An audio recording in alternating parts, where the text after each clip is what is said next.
Repérage dans l'espace. Un plan peut être modélisé par une feuille de papier s'étalant à l'infini. C'est la même situation qu'une droite. On trace une portion de droite, mais en réalité, elle s'étire à l'infini.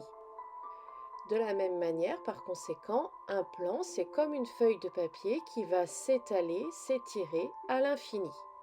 Le repérage d'un plan se fait à l'aide d'un repère. Chaque point du plan est repéré par ses coordonnées avec une abscisse et une ordonnée.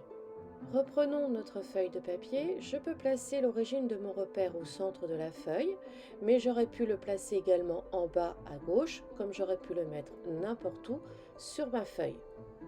Pour bien comprendre cette vidéo, il faut bien connaître son cours sur le repérage d'un plan.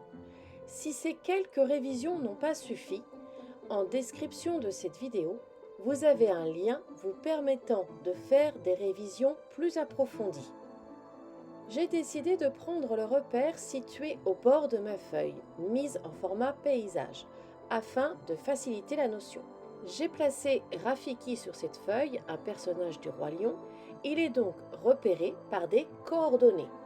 J'ai donc placé mon personnage à un endroit au hasard de ma feuille, puis j'ai tracé les pointillés pour lire son abscisse et son ordonnée.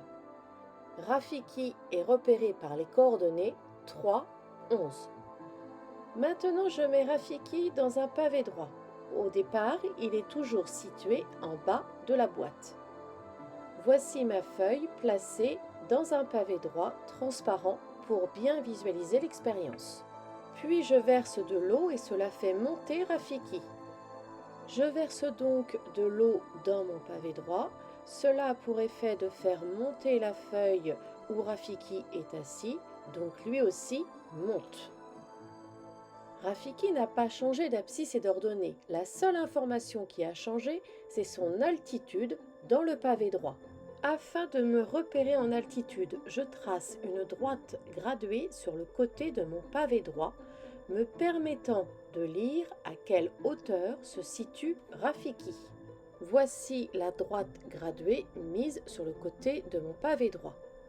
Rafiki a donc pour coordonnées 3.11.2, avec 3 son abscisse, 11 son ordonnée et 2 son altitude ou sa cote. Quand je dois donner les coordonnées d'un point situé dans l'espace, je commence par le remettre dans un plan pour lire son abscisse et son ordonnée, ou son abscisse et son altitude, ou son ordonnée et son altitude. Puis je lis sa dernière coordonnée et je donne ma réponse ainsi, parenthèse abscisse en premier, point virgule ordonnée en deuxième, point virgule altitude en dernier et je ferme ma parenthèse. On me donne la figure suivante, l'axe rouge est l'axe des abscisses, l'axe vert est l'axe des ordonnées et l'axe bleu est l'axe de l'altitude. Dans cet exemple, les coordonnées de H sont, je pars donc du point H et je l'abaisse pour être dans le plan avec que abscisse et ordonnée.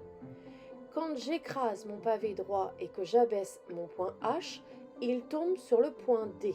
Le point D a pour abscisse 0 sur l'axe rouge et sur l'axe des ordonnées, je compte, il a pour ordonnée 5. Je remonte jusqu'au point H et je remarque que le point H a la même altitude que le point E, c'est-à-dire 3. Maintenant, si l'axe vert est l'axe des abscisses, l'axe rouge est l'axe des ordonnées et l'axe bleu est l'axe de l'altitude, j'ai alors H qui a pour coordonnées 5, 0, 3. Dans un repère dans l'espace, il est donc fondamental de connaître l'axe des abscisses, l'axe des ordonnées et l'axe d'altitude.